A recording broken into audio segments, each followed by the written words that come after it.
এই যে রাত হইলে আজকে কয় তারিখ? আজকে হইলো আহ বৃহস্পতিবার, ঠিক আছে। কালকে শুক্রবার। বাহিরে যারা প্রবাসী ভাই বোনেরা আছেন তারা কালকে ঈদ কাটাবে।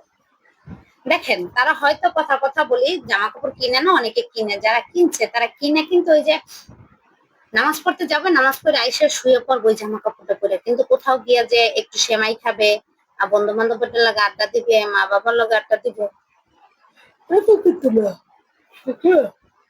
এখন আমরা তো মনে করি তারা অনেক বিলাসিতা করে। হ্যাঁ ভাই, বিলাসিতা করে, কিন্তু এই যে দেখেন মানে রাত পোহালে আমরা আমাদের ছেলে মেয়ে নিয়ে, বাবা মাকে নিয়ে, শ্বশুর শাশুড়িকে নিয়ে ঈদ করতে পারতেছি, তারা কিন্তু না।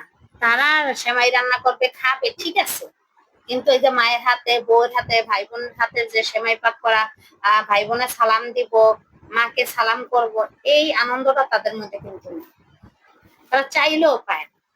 এখন আপনি আমি বলতে পারি যে বাইরে যারা আছে তারা অনেক বিলাসিতা করে, তাদের অনেক আনন্দ আছে। একবার ওকে জিজ্ঞেস করছি তারা কিভাবে আছে, কিভাবে ঈদ কাটাইতেছে, না,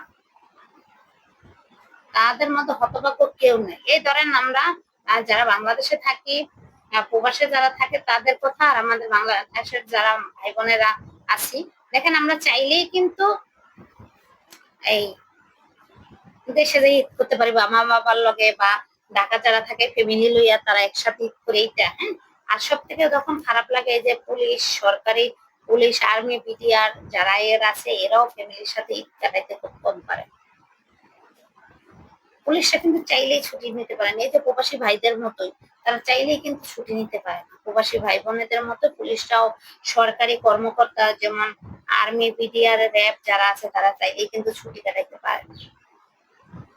তাদের সন্তানাদির খোঁজটাও অনেক সময় নিতে পারে না।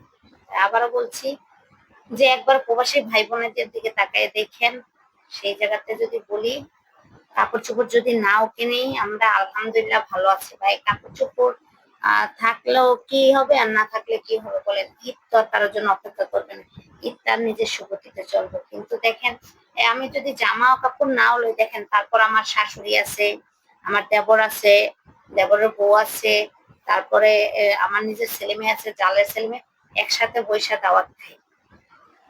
কিন্তু প্রবাসী ভাই বোনের দ্বারা হয়তো অনেক টাকা পয়সা হইতে পারে, বাইক হইতে পারে, তারা কারোর সাথে গিয়া মানে ওই যে ডাইল ভাত খাও, যতটুকুই হোক ডাইল ভাত খাওয়াও কপালে জুটে না। হয় প্রবাসী ভাইয়েদের ঈদটা অন্যরকম, নামাজ পড়তে যাও আর বাসায় এসে ঘুমাও, এতটুকুই প্রবাসী ভাই বোনেদের কাজ। কিন্তু একবার ওকে তাদেরকে জিজ্ঞেস করছি তাদের কতটা কষ্ট হয়, কতটা খারাপ লাগে, কিন্তু সেটা জিজ্ঞেস না করে তাদের টাকাটা আমার দরকার, টাকাটা চাইতেছে। এটাই হলো বাস্তব। ঠিক আছে, আবারও বলছি, প্রবাসী ভাই বোনেরা অনেক কষ্টে থাকে। এই যে ঈদ আসে, কোরবানি আসে, তারা হয়তো গোশত পোলাও খাইতে পারে, কিন্তু মা বাবার হাতের যে খাবার একটা স্বাদ, এই স্বাদটা কখনো অনুভব করতে পারে না, রান্না করলেও ভালো হয় না।